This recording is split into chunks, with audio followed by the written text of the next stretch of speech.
Bueno, los saludo una vez más con la paz del Señor. Recíbala, disfrute esta paz que no existe otra mejor. Amén. Sabemos que poseemos el Espíritu de Dios y Él nos imparte esa paz, esa serenidad en medio de las tormentas, ¿no? Podemos estar en las dificultades más grandes, pero si estamos en las manos del Señor, si estamos creyendo en su palabra, nosotros podemos descansar. Amén. Amén. Así que, y tener paz. Creo que hay un himno, una canción que habla de paz en medio de la tormenta, ¿no? Sí. Así que, bueno, como venimos compartiendo la palabra, venimos de puerta en puerta. No somos testigos, pero sí, hoy estamos compartiendo la puerta. Cuando Nehemías tuvo que ir a Jerusalén, ¿no? Y con un proyecto de Dios para restaurar.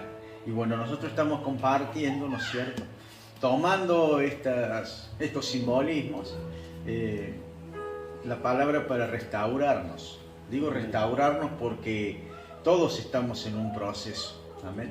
Nosotros vamos a ser completo y perfecto cuando estemos en la presencia del Señor. Mientras tanto somos perfeccionados por su palabra.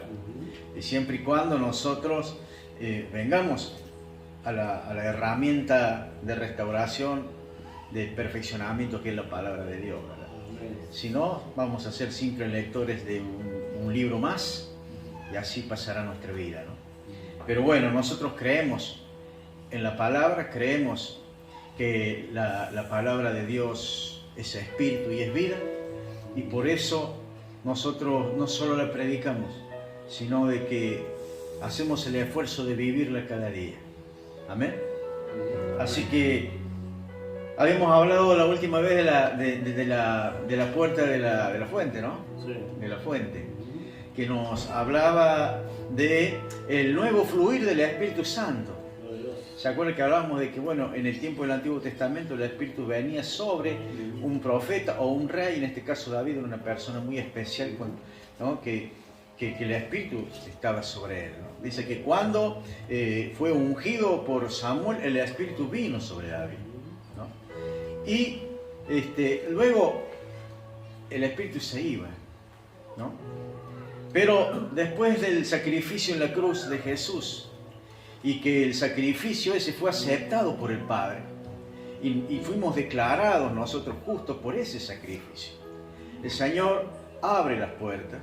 El velo ya no queda, ¿no?, con una separación de su presencia, sino que ahora podemos entrar con libertad a la presencia de Dios. Ahora somos hijos de Dios y el Espíritu Santo, que en un tiempo venía y se iba, vino para no irse más de nuestras vidas.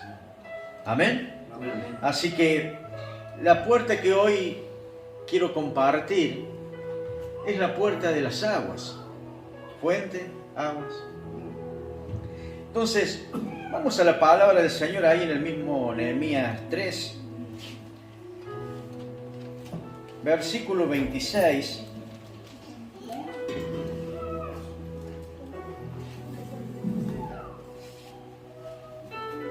Dice así: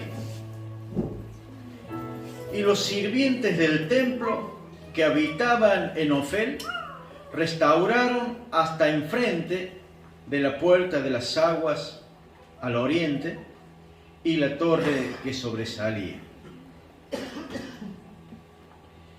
Fíjese de que hemos venido nosotros hablando de las puertas, de los muros. Los muros simbolizan la protección, el estar guardados, ¿no? Por eso David usa mucho la palabra de muro, ¿no?, de fortaleza, que el Señor es nuestra fortaleza, nuestro alto refugio, ¿no? Y lo que serían las puertas, bueno, simbolizan la alabanza. Entrad por sus puertas, dice, con acciones de gracia, con alabanza, con júbilo. Así que en esta mañana vamos a hablar de la puerta de las aguas, que nos habla de limpiar a otros. El pastor David leyó el lema, ¿no? Y esa es la tarea de la iglesia. Para eso vos y yo fuimos restaurados, rescatados, salvos, para cumplir un mandamiento. No es que el Señor le dijo, si les parece, por ahí si tienen un tiempito. No, Él dijo, vayan, hagan discípulos. Discípulos. Una oveja no puede ser discípulo. Una persona sí. Hagan discípulos a todas las naciones. Y los bautizan, ¿no?, en el nombre del Padre, del Hijo y del Espíritu Santo. Bueno, también el agua, la puerta del agua, de las aguas, nos hablan de la palabra, simboliza la palabra de Dios. Amén. Entonces, antes de que entremos a compartir lo que he preparado, el Señor me dio unas citas mientras estábamos alabando y adorando, que tiene mucho que ver, que yo creo que va a tener mucho peso en lo que vamos a compartir. Y vamos al Evangelio de Juan en el capítulo 1.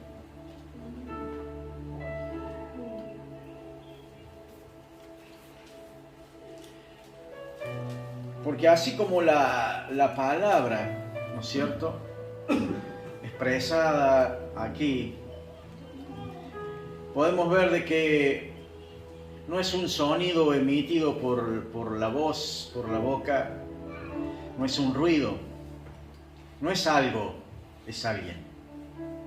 Y ese alguien es Jesús. Entonces Juan dice lo siguiente: en el principio era el Verbo, y el Verbo era con Dios, y el Verbo era Dios. Este era en el principio con Dios. Todas las cosas por Él fueron hechas, y sin Él nada de lo que ha sido hecho fue hecho. En Él estaba la vida, y la vida era la luz de los hombres. La luz en las tinieblas resplandece, y las tinieblas no prevalecieron contra ella. Amén. Esto habla del Señor, el Verbo, la palabra hecho carne.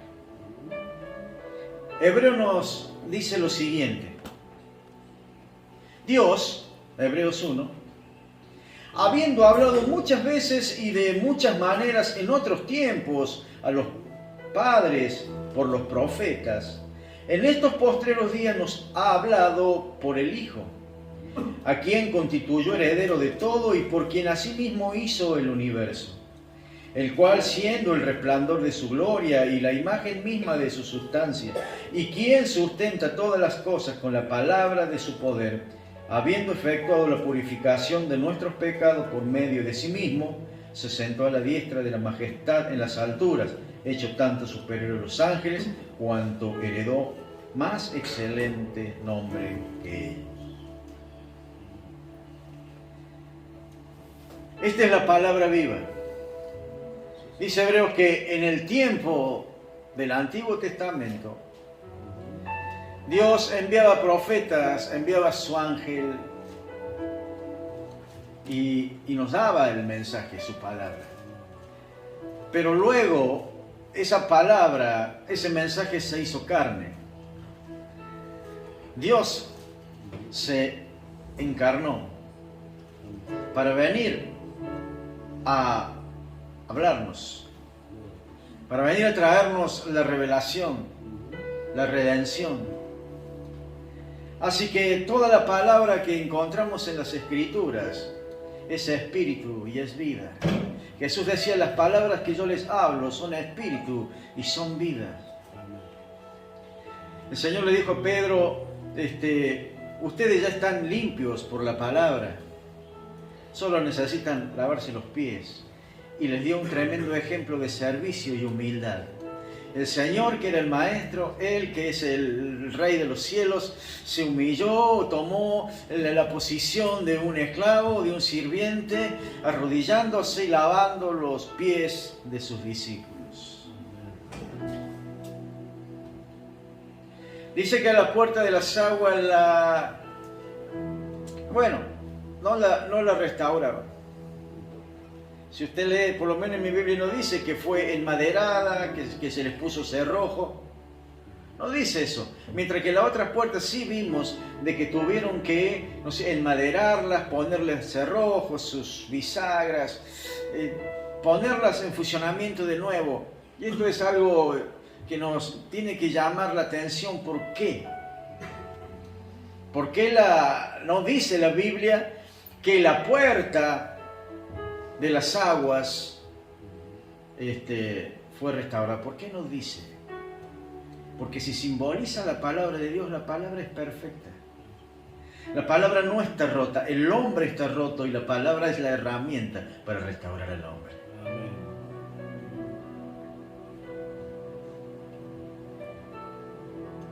He visto algunos estudios que dicen que la palabra debe ser restaurada. La palabra de Dios es perfecta. No necesita restauración. Tal vez desde el punto de vista de la persona creyendo, tomando en consideración que mucha gente la mal usa.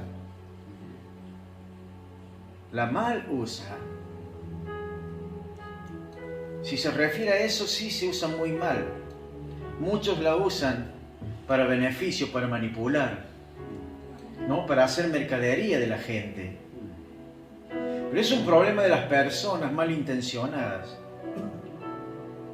que hacen decir la palabra de Dios lo que la palabra de Dios nos dice. Que manda a hacer cosas por medio de la palabra que la palabra no manda. Errores de interpretación, manipulación, todas cosas de las tinieblas, imitación. Satanás es un gran imitador. Por eso nosotros tenemos que hacer como hacían los hermanos de Berea. Cada vez que escuchaban un mensaje no se quedaban con la palabra, ellos indagaban. Ellos escudriñaban, pero con mucho oficio, con mucha seriedad, buscando si lo que habían escuchado realmente tenía que ver, estaba en las Escrituras. Y si como lo habían hablado estaba, ¿no es cierto?, relacionado. Entonces, la puerta de las aguas no dice la Biblia que fue restaurada. Tal vez era una puerta que se rompió y sí la restauraron. Tal vez, pero la Biblia no lo dice. Y está bien, porque la palabra de Dios no está rota. Amén. La palabra de Dios vino para arreglar al hombre roto, para restaurar al hombre hecho pedazos, por el pecado, por la maldad, por la injusticia y tantas cosas. Dice que a esta zona, vamos a decir, la restauraron, ¿no?, los ayudantes del templo, como hemos leído. Ofel se encontraba cerca del estanque de Siloé, del patio de la cárcel, de las puertas de las aguas y las puertas de los caballos. Ofel es el estanque de Siloé, el patio del patio oriental del templo. También el valle de Cedrón. ¿Se acuerdan cuando el Señor Jesús salía de la ciudad, salía del templo? Él cruzaba el valle de Cedrón. ¿Se acuerdan que hablamos cuando estábamos en la puerta del valle, ¿no?, que el Señor usaba este valle para cruzarlo, para ir al monte de los olivos a rendir su vida al Padre?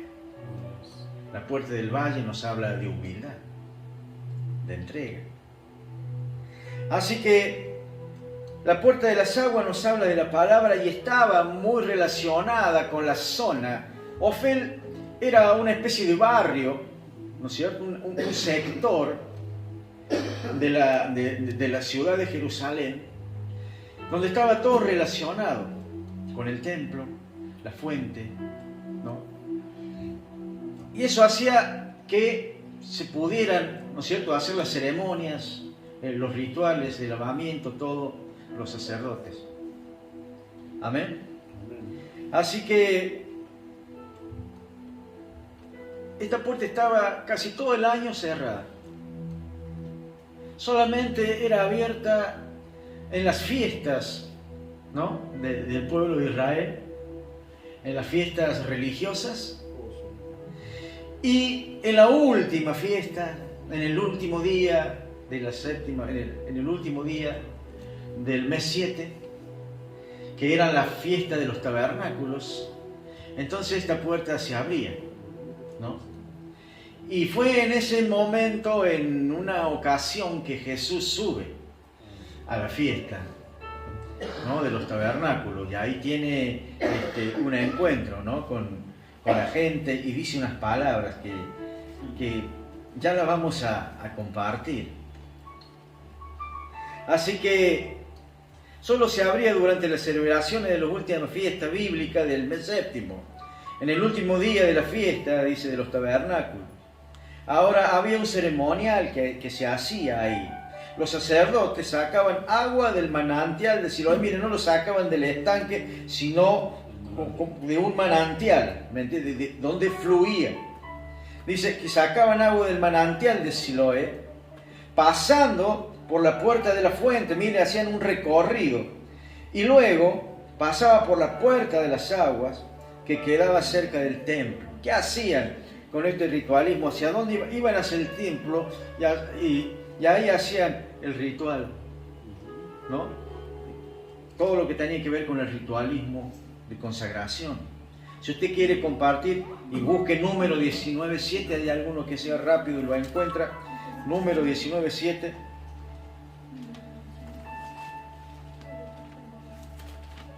Número 19.7.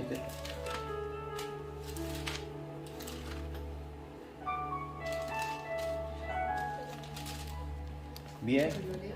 Sí, ¿cómo no? El sacerdote lavará luego sus vestidos, lavará también su cuerpo con agua, y después entrará en el campamento y será inmundo el sacerdote hasta la noche. Amén. O sea que se lavaba. Ahí dice que se purificaba, ¿verdad? Entonces, este era lo que se hacía ya cuando tenían el templo. En el tabernáculo de Moisés, este trabajo se hacía sacando el agua de la fuente de bronce, ¿se acuerdan? Que hablamos de la fuente de bronce. Ahí estaba, para sacar el agua, esa agua tenía que permanecer limpia, ¿no? Y sacaban de ahí y hacían su purificación para entrar en el lugar santísimo, ofrecer el sacrificio que lo hacían una vez al año para expiación de los pecados de todo el pueblo. O sea, hacía un lavamiento. Esto es lo que hacían en este proceso de ir a tomar el agua, traerla, pasar por estas puertas. Amén. En el tabernáculo de Moisés, Dios lo diseñó, lo hizo construir para Él habitar con su pueblo. Era el lugar de habitación de Dios en medio de su pueblo. Recuerde de que el tabernáculo estaba en el medio. Las tribus estaban alrededor. ¿Se acuerda que hablamos un poquito de la posición? Que no estaban desparramados, que no estaban... No, estaban debidamente ordenados, y el orden no era una estrategia militar de hombres, sino dado por Dios. Amén. Igualmente, todo el movimiento, cada vez que ellos se tenían que levantar la tienda para marchar, cuando la nube se ponía en movimiento, había todo un proceso de trabajo de levantarlo. Primero que se empezaba a desarmar, ¿no es cierto?, era el tabernáculo. El primero en partir eran los sacerdotes con el tabernáculo, y la gente que armaba y desarmaba el tabernáculo, recuerden que eran los levitas, ¿no? Merari, Gerson y Coat, los coatitas, y cada uno llevaba partes de las piezas del templo, del tabernáculo, y ellos eran los primeros en partir, y el pueblo le seguía a una distancia bastante lejos, porque el arca santa, ¿no?, debía guardarse una distancia. Entonces esa distancia permitía que cuando llegaran al punto ¿no es cierto?, de establecer, donde Dios le decía, acá vamos a acampar, los que eran encargados, los sacerdotes y los levitas que eran encargados de levantar el tabernáculo, empezaban a hacer el trabajo para que cuando llegaran los que venían a una distancia, el tabernáculo ya estuviera listo y ellos acomodarse de nuevo en la posición que ocupaban. Todo un orden, ¿no? Perfecto. Todo un cuidado de Dios para que nadie sufra, ¿no?, la muerte por acercarse o tocar las cosas santas. Así que era toda una situación, ¿no?, mover la casa de Dios. Y uno solo podía entrar, ¿no?, el sacerdote y los levitas hasta cierto lugar. Ahora nosotros entramos al mismo trono de la gracia por Jesús. Así que esta puerta de las aguas nos habla de limpiar a otros, nos habla de que justamente Dios nos ha dado su palabra para que nosotros la compartamos, la llevemos, ¿no es cierto? La palabra es vida. La gente que no tiene a Cristo espiritualmente está muerta, así que necesita vida espiritual. Amén.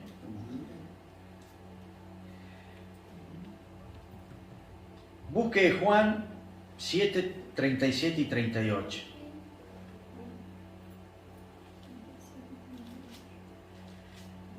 Fue en la fiesta de los tabernáculos que Jesús sube y dice una frase ahí. Esta la tenemos en la iglesia, en la pared de la iglesia. Acá. 37, perdón. Sí. ¿Vio? ¿Sí? Ríos de agua viva. En el último gran día de la fiesta, Jesús se puso en pie y alzó la voz diciendo: si alguno tiene sed, venga a mí y beba. El que cree en mí, como dice la Escritura, de su interior correrán ríos de agua viva. Amén. Amén. ¿De qué sed está hablando el Señor? ¿De qué agua está hablando el Señor? ¿Se acuerda del encuentro de Jesús con la samaritana? El agua era el tema que lo compartimos también, ¿no? Es la palabra. Jesús tenía palabra de vida. Pedro dijo: ¿a dónde iremos, Señor, si solo tú tienes palabra de vida? Amén. Dice que en el principio el verbo determina acción. Jesús no vino de vacaciones, vino a ponerse en acción y poner en acción a la iglesia, ponerla en marcha, empoderarla, amén, ungirla. Qué bien, ¿no? Limpiarla, santificarla. Así que dice el Señor: si alguien tiene sed, ¿no?, venga y beba. Y de su interior va a fluir ríos de agua viva. Ríos de agua viva. ¿Sabe que la palabra que usted suelta, las palabras del Señor que nosotros soltamos, son activadas, son avivadas, son empoderadas por el Espíritu Santo de Dios? Por eso nosotros tenemos que soltar la palabra de Dios. Porque el Señor dice que luego el Espíritu Santo se va a hacer cargo, ¿no es cierto?, de convencer de justicia, juicio y de pecado. Hay un proceso que si nosotros no soltamos la palabra, la gente no puede escuchar. Hay un silencio. El Espíritu no puede actuar. Porque la fe para recibir el Espíritu, para creer en Jesús, para recibir la vida, viene por el oír, y el oír de la palabra de Dios. Por eso cada sediento, cada persona que sufre, que tiene una necesidad, ese vacío que todos tenemos, que no lo podemos llenar con nada en nuestras vidas, experimentamos un montón de cosas, hacemos cosas. Todo lo que fue apareciendo después de la caída del hombre, ¿no? Si usted ve los instrumentos musicales, las herramientas, muchas cosas fueron ideadas por el hombre caído, por la descendencia de Caín. Porque había una necesidad, había una soledad, había una desesperación, había un vacío. Y había que hacer algo, había que para acallar o para llenar eso que nunca se podía llenar.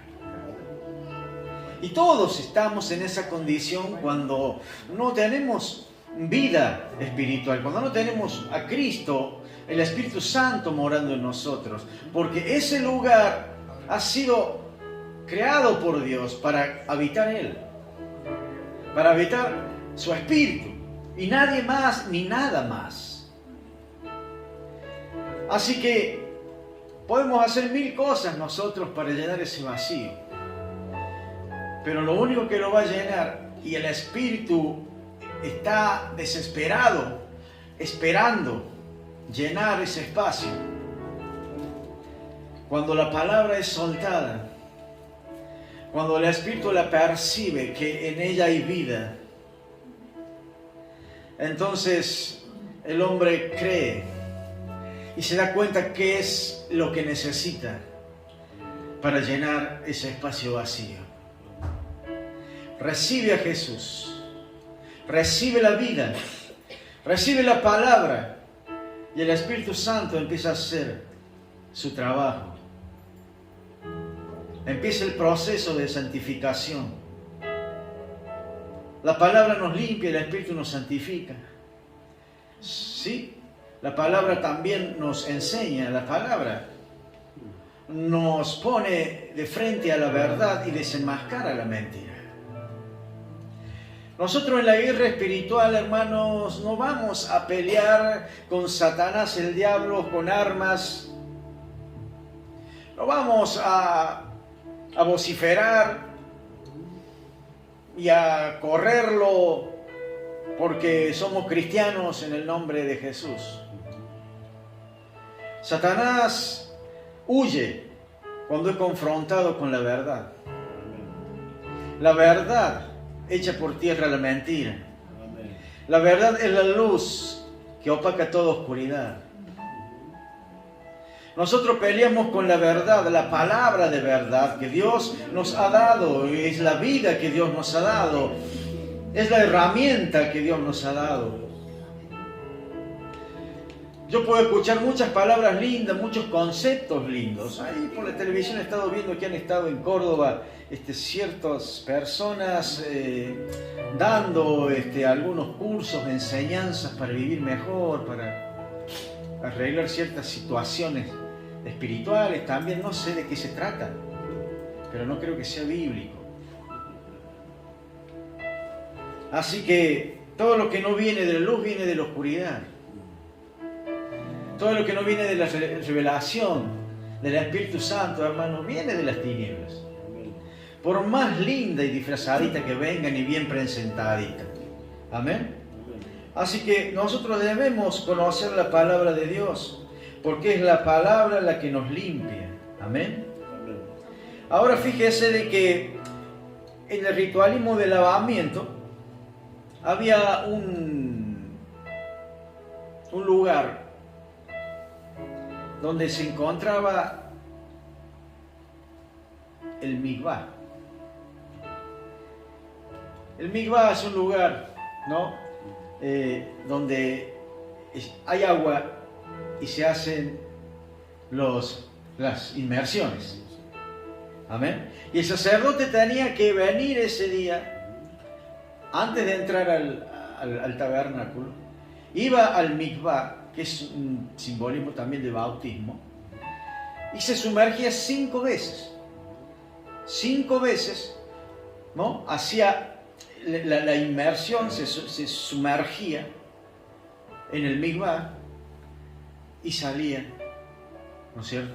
Y este mikvah, ¿no es cierto? Era necesario porque él debía estar limpio para entrar en el lugar santo. Primero debía limpiarse, sacrificar por él, y después entrar y sacrificar por el pueblo. ¿Se acuerda también eso, no? Si entraba sucio, chao, moría en la presencia de Dios. Así que luego de este ritual, entonces sí, el sacerdote entraba y presentaba el sacrificio, y ahí pedía, ¿no es cierto?, perdón por todo el pecado del pueblo de Israel. El mikvah es el lugar de inmersión en agua. Este representa la muerte y el inicio de una nueva vida espiritual. Es lo que Jesús le explicó a Nicodemos. La gente, los sacerdotes, los hombres que servían en el templo, todos conocían el proceso, el ritualismo, ¿no?, de todos los sacrificios. Entonces había algo que no es que lo estuvieran haciendo mal, sino que no los conducía a nada. Era mero ritualismo. Ahora Jesús le dice a Nicodemo: Nicodemo, hay que nacer de nuevo, porque el que no nace de nuevo no puede heredar el reino, no puede. ¿Y cómo es eso, Nicodemo? Dice: ¿acaso un viejo puede entrar en el vientre de su madre? No lo entendió y Jesús lo reprende por eso. Le dice: pero ¿cómo? Vos, siendo maestro de Israel, no entendés. Vos que enseñas no has aprendido nada. Lo que es de la carne, carne es, Nicodemo, pero lo que es del Espíritu es lo que nació del Espíritu es. Y el único que puede dar vida espiritual es Cristo. Él necesitaba nacer de nuevo. Él necesitaba aceptar la verdad que el mismo Salvador les estaba revelando, que no querían aceptarlo. Pero Nicodemo fue de noche porque él creía. Tenía sus miedos, tenía sus prejuicios, pero fue más fuerte su fe, su inquietud por escuchar al Maestro. Y fue y entendió que debía nacer de nuevo. Entendió que podían morirse haciendo ritualismo y todas esas cosas, pero que de nada le iba a servir después que el Señor hiciera la obra perfecta en la cruz. Ya de nada iba a servir eso. Las cosas iban a cambiar. El Espíritu ya no iba a ir y estar yendo y viniendo, iba a venir a traer vida y vida en abundancia a los que recibían a Cristo como Señor y Salvador. Amén.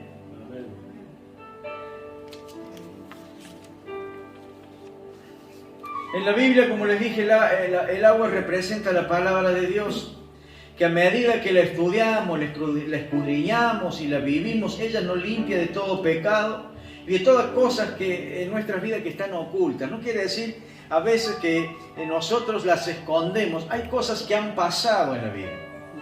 Hay situaciones que ya no las recordamos. Errores tremendos cometidos. Ocultismo, tantas cosas que las dejamos ahí, ¿no?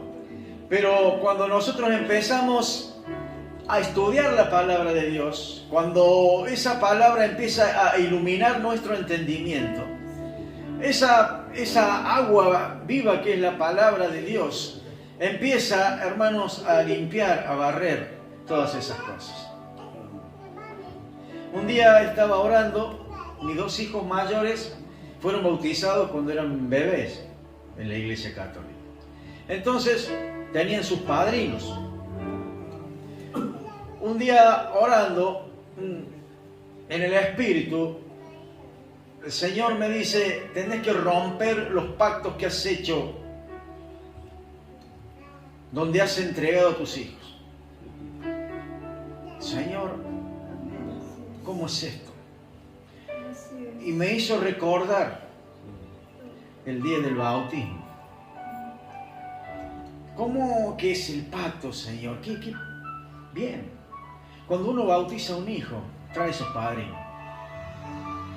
Y el cura los compromete, ¿no es cierto? Dice: bueno, ustedes son los padrinos, ustedes van a ayudar a los padres, ¿no?, en la crianza, cuando el niño tenga una necesidad, ustedes van a estar ahí, ¿no? Y bueno, serían como unos segundos padres, ¿no?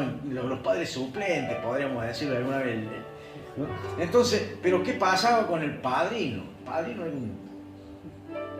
un demonio, lleno de cosas malas. Iba a las brujerías, los curanderos, era estafador. Era golpeador, le pegaba unos palizones a mi tía. Maltrató mucho a sus hijos. Murió como un perro tirado vomitando sangre. Así que, mire a lo que había atado mis hijos. En el mundo espiritual, Satanás opera y arrebata.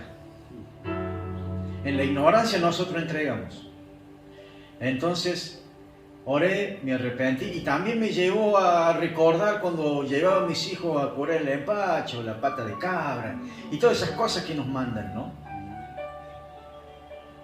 Así que mi madre también aprendió a hacer esas cosas. Así que ella curaba gratis, después con la crisis empezó a cobrar. Y ya curaba empacho, hígado, riñón y todo. Ya. Sí, era, ¿no? Ya. Era una eminencia. Hasta que conoció al Señor, ¿no? Gracias a Dios ella partió y está con el Señor. Tengo mi suegra. Bueno, mi suegra no vuela porque es pichona todavía. Porque practica también el ocultismo, practica el curanderismo, practica el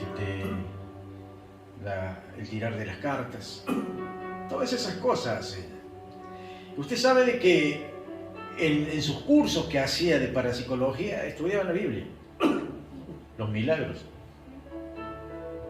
Entonces me dice un día, ven a mirar para que vea que sí leo la Biblia. Pero ella no entiende, está velada todavía. Ojalá que el Señor un día le haga recapacitar y entender, ¿no? Para ella hace obras de bien, ella no cobra. Ella le lleva a los chicos y mire, un día le tiró las cartas al hijo y parece ser de que funciona, porque le dijo que iba a estar preso y el hijo estuvo preso 12 años. Entonces, qué tremendo, hermano. Hay que romper. ¿Y cómo se rompe? ¿Quién rompe eso? La palabra. Porque la palabra es espíritu y es vida. Y la palabra de Dios es lo mejor. Y Dios no quiere otra cosa para vos que lo mejor. Por eso Él hace todo lo posible. Para que tengas siempre a mano su palabra, su espíritu. Amén. Por eso dice la Escritura que el hombre puede ser un ignorante, puede ser un analfabeto, pero si oye y pone en práctica y obedece la palabra de Dios, jamás resbalará, jamás caerá.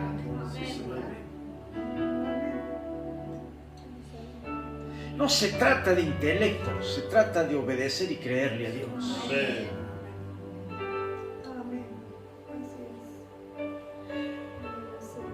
Las puertas de las aguas nos enseñan que cuando nosotros vamos a la palabra nos muestra la condición espiritual. Nosotros podemos engañar al pastor, al líder, a los vecinos, al patrón, a todos.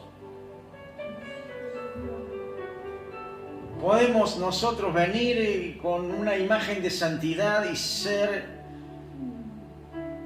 lo peor en nuestra casa. Podemos venir a narrar la Biblia de memoria, palabras preciosas de las Escrituras, y en casa ser un manual de malas palabras, un manual de insultos.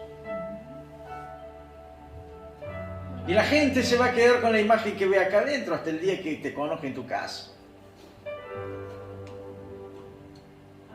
Pero mientras tanto, sos santo. Para los que te ven, para los que estás engañando.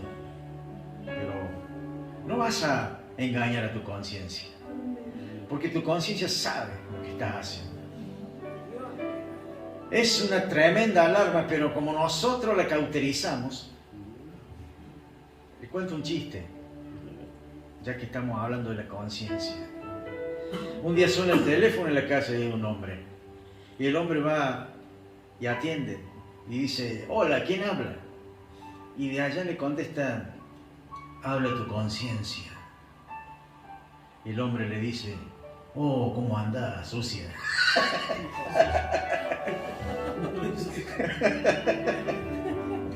Terrible, ¿no? Conciencia totalmente sucia. Cuando cauterizamos la conciencia, hermano, ¿qué tiene de malo? Todo el mundo lo hace. Terrible, ¿no? Terrible. Así que la conciencia hasta un punto va a venir y nos va a decir eso está mal, eso está mal, eso está mal. Porque desde niños somos criados y tenemos noción de lo bueno y de lo malo. Un niño no hace falta que usted le diga eso está mal. Sabe que está mal. ¿Cómo lo sabe? No lo sé, pero lo sabe. Porque ya nace, hermano, con un espíritu, ¿no es cierto? Que es un espíritu caído. O sea, el niño es una criaturita preciosa, obviamente, pero su espíritu tiene que ser regenerado. En un momento tiene que recibir la vida de Dios, la vida espiritual. Así que hacen travesuras, ¿no? Y tienen conciencia. Saben cuando te manipulan, saben, se las conocen a todas, cómo manejar al padre, a la madre, cómo lograr las cosas, cómo hacer un berrinche, a qué hora, cómo. Cuando quiero comer una cosa, cuando no quiero tomar la leche. Y son especialistas, son unos genios. ¿Verdad? Saben, tienen conciencia de bien y de mal. Así que fíjese, hermano, llega un punto en que la conciencia, Dios la suelta ya. Y la palabra dice, ¿por qué? Porque se negaron a creer la verdad. Porque la resistieron. Y se complacieron con los que hacían las inmundicias. No solo que se complacieron, las practicaron, los aplaudieron, las disfrutaron. Y Dios los entrega a una mente reprobada. Les cauteriza para que se pierdan. Qué tremendo, ¿no? Tantas veces tuvo el agua a disposición. Gloria a Dios. Por medio de la palabra somos liberados, hermano, y somos sanados. Si no estamos de acuerdo con la palabra de Dios, la iglesia no puede ser edificada, hermano. La iglesia no puede ir en contra de la palabra, porque por la palabra fue establecida. Por la palabra está fundada y por la palabra gobierna. Por la palabra resiste y avanza y echa por tierra al enemigo. Marchamos por la palabra de verdad que hemos recibido. Si nosotros nos resistimos a la palabra, estamos en desobediencia y estamos en rebelión contra la palabra. Pidamos al Espíritu Santo que en aquellas escrituras que no comprendemos, que nos pueden llegar a confundir, nos dé la luz para entenderlas. Busquemos a alguien que nos las pueda explicar. Porque anda mucha gente por ahí diciendo de la Biblia cosas que la Biblia no dice. Entonces nosotros necesitamos el agua todos los días. Amén. Porque esta agua de la palabra nos lava, nos limpia, nos exhorta, nos redarguye. Para que vivamos una vida plena. Escuchaba la adoración de la plenitud de Jesús. Y esa plenitud se logra con la palabra de Dios. Mientras más voy a la palabra de Dios, más puedo corregirme. Más puedo santificarme. Más puedo apartarme para Dios. Más entendimiento tengo de las cosas espirituales. El Salmo 119:9 dice: ¿con qué limpiará el joven su camino? Con guardar su palabra. La puerta de las aguas que estaba en la ciudad de Jerusalén en los tiempos de Nehemías, llegaron a trabajar los ayudantes de los sacerdotes. los que trabajaban en el templo. Pero no dice que restauraron la puerta. Porque la palabra es perfecta. La palabra se hizo carne y habitó entre nosotros. Y no se halló pecado en él. Él vino para sacarnos de las tinieblas a su luz admirable. Y lo hizo por medio de la palabra de Dios. Pero hubieron quienes le dijeron: dura es esta palabra, Señor. ¿Quién la puede oír? Claro que es dura. Pero ¿es dura para quién? Para los que son gobernados por espíritus de rebelión. Para los desobedientes. Para los que viven en la carne y la satisfacen. Porque la carne es enemiga del espíritu y el espíritu de la carne. No pueden ellos establecer una tregua. O es uno o es el otro el que gobierna. Entonces, dura es esta palabra. Claro que palabra dura. Pero necesitamos que esa palabra dura nos ablande. Que esa palabra dura nos moldee. Que esa palabra dura nos encamine, nos corrija. Isaías dice que todo monte, ¿no?, se allanará. Y empieza a hablar, ¿no es cierto?, una serie de irregularidades que tienen que ver con el orgullo, con el carácter, con muchas cosas que están muy elevadas, que deben ser bajadas, y cosas que están muy abajo, pero que tienen que ser niveladas. Así que mi hermano querido, ¿cómo estás en esta puerta? ¿Cómo te encontrás en la puerta de las aguas? ¿Te estás dejando lavar? ¿Te está purificando?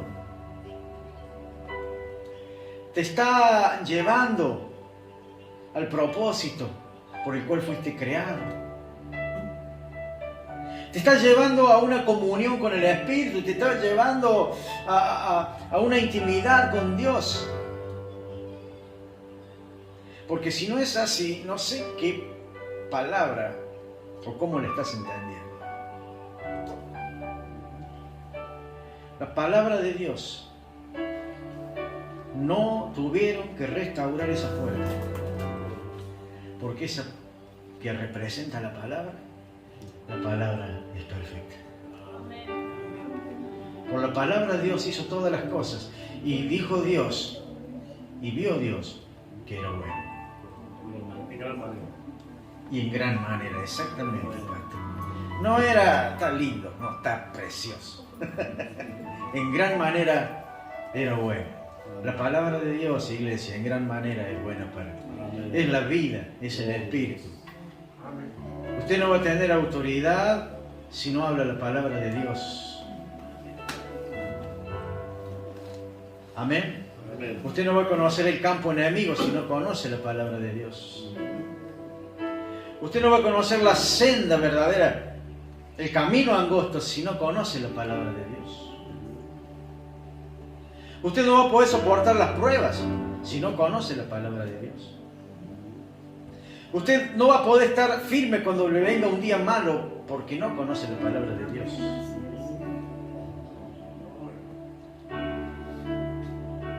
Aleluya. Te invito a que te pongas de pie.